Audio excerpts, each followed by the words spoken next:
জাতীয় চিড়িয়াখানার দুটি হাতি প্রায় পাগল হয়েছে বলে চাঞ্চল্যকর তথ্য পাওয়া গেছে।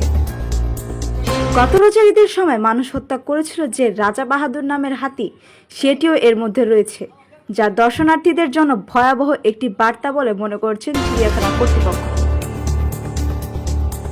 চিড়িয়াখানার প্রধান মাহুতের ছেলেকে পায়ে পিষিয়ে মেরে ফেলার পর যে পরিস্থিতি তৈরি হয়েছে সেই বিষয়টি অনুসন্ধান করতে গিয়ে হাতিদের পাগল হয়ে যাওয়ার তথ্য পায় হোলি টাইমসের এই প্রতিবেদক।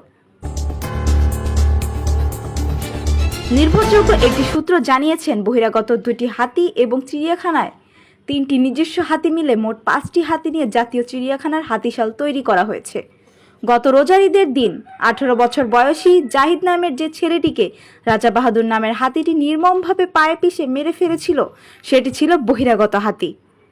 2018 সালে ওই হাতিটিকে রাজধানী ঢাকার রাস্তায় চাঁদাবাজি করার সময় র্যাব আটক করে আইনি প্রক্রিয়ায় চিড়িয়াখানা কর্তৃপক্ষের হেফাজতে রেখে দিয়েছিল। এখন সেটাই গলার কাটা হয়ে দাঁড়িয়েছে। ঈদে মানুষ হত্যার পর মূলত হাতিগুলোকে আর জনসম্মুখে আনা হচ্ছে না। সব হাতিগুলোকে চরম অস্বাস্থ্যকর পরিবেশের মধ্যে রাখা হয়েছে। সামনে এবং পেছনে 2 পায়ে শিকল পরিয়ে রাখা হচ্ছে প্রস্রাব পায়খানায় কর্দমাক্ত শেডে। প্রস্রাবের জল জমে গেছে হাতির পায়ের নিচে।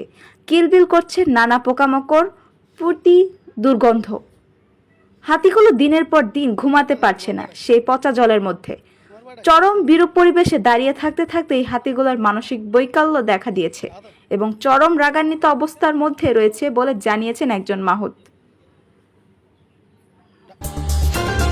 তিনি বলেছেন, একটি হাতি পাগল হওয়ার সময় যেরকম আচরণ করে এবং তাদের যে শারীরিক পরিবর্তন দেখা যায়, সেই লক্ষণ দুটি হাতির মধ্যে দেখা দিয়েছে। বাকি হাতিগুলো স্বাভাবিক আচরণ করছে না। চিড়িয়াখানার প্রধান মাহুত আজাদ হোলি টাইমসকে জানিয়েছেন, তার একমাত্র ছেলেকেই গত রোজার ঈদের দিন চিড়িয়াখানার নিজস্ব হাতি নয়, এমন বহিরাগত হাতি রাজা বাহাদুর পায়ে পিষে মেরে ফেলেছে।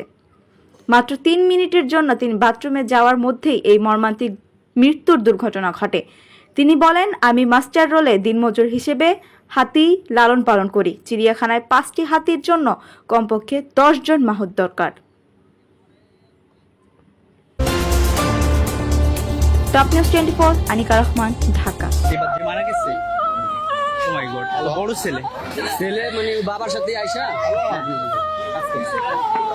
মানে হাতি কি হেঁটে গেছিল? হাতি ওই ছেলেও চালাইতো বাবার সাথে। মোহাম্মদ আজাদ আলী। আমি বাংলাদেশ জাতীয় চিড়িয়াখানায় দৈনিক শ্রমিক হিসাবে নিয়োজিত আছি।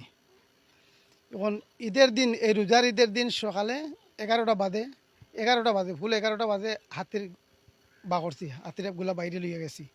নেওয়ার পরে আমার ছেলেটারে, আমার এখানে রাজমিস্ত্রি কাজ করতো, আমার ছেলেটায় নতুন আসছে, মাত্র 2 মাস হয়েছে ঢাকা শহরে আসছে। আসার পরে আমার ছেলে বলছে, বাবা এখানে তো কেউ আমার পরিচিত নাই, তাই আমি তোমার লগে আই ঈদের দিন। আমি বলছি, আইও বাবা, আমার লগে ঘুরে ফাঁকাইয়া দেখিও নিয়ে আইবি, চল। কইয়া বাই নিয়ে গেছি। নিয়ে যাইয়া আমি হাতিটা বাইরে করছি, আমার ছেলেরে বাইরে রাখি আমি হাতিটা বাইরে করছি। বাগরার পরে এখানে হাতির কাছে থেকে আমি হঠাৎ করে আমার টয়লেটে চাপ দিছি। আমি টয়লেটে গেছি, সর্বোচ্চ 1 মিনিটের রাস্তা আমি টয়লেটে গেছি। যাওয়ার পরে ওরা বলছে যে, ফোন দিয়ে সাথে সাথে বলছে, আমার তোমার ছেলে আত্মি মারি লাইছে।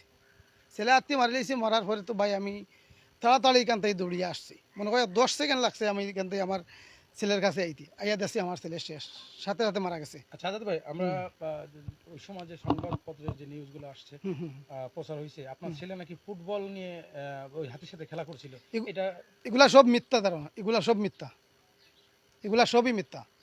এখন আমার ছেলেটার আর দর্শনার্থীর কাছে আসিল, যারা আসিল, কিছুগুলা মানুষ এখনো আছে, এলাকার মানুষও আসিল, বাইরে মানুষও আসিল, এলাকার মানুষও আসিল।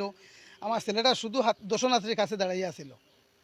আমার ছেলেটা হাতির খেলা দেখতেছে, আমার ছেলেটা দর্শনার্থীর কাছে দাঁড়াইয়া আসিল। আরো শত শত মানুষ আছে বা কিছুগুলো না, বেস্টরি, এটা বিভিন্ন বেস্টরি হয় না, এটা একটা বল খেলার মাঠ আমাদের। ফুটবল খেলা নিয়ে না, এগুলো সব মিথ্যা কথা। অফিসারে বলছে যে আমার ছেলে হাতের কাছে বল হারিয়া নিতেছে, আমার ছেলের হাতির আগে তো আমার ফুলারে মারছে, এগুলো মিথ্যা।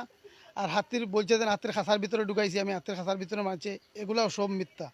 অফিসারের পরিচালক যা বলছে সবই মিথ্যা। একটা কথা সত্যি, উনি কোনো প্রমাণ দেখাইতে পারবেন না। আপনার ছেলে কেন নিয়ে গেলেন আপনি এখানে?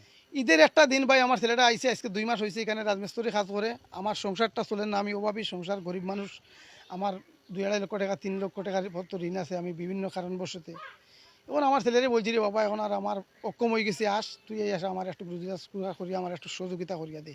এই আমার ছেলেটার সর্বোচ্চ আমার ছেলের বয়সে এই 2 মাস আমার রুজি করে খাওয়াইছে, এই 2 মাস হয়েছে আনার। মানে আপনার দেশের বাড়ি কোথায়? আমার দেশের বাড়ি সিলেটে। সিলেটে থাকতো আপনার? সিলেটে আমার ছেলে থাকতো, আমার ছেলে ঢাকা শহর থাকে। আমি আজকে 7 বছর আমার ছেলে থাকছে সিলেটে। আচ্ছা, এরপর আপনার ছেলে যখন মারা গেল হাতির পায়ে পিষ্ট হয়ে, এরপর কি ব্যবস্থা নিল চিড়িয়াখানা কর্তৃপক্ষ? এরপর রাত্রি মারা যাওয়ার পরে ভাই আমি ফোন দিছি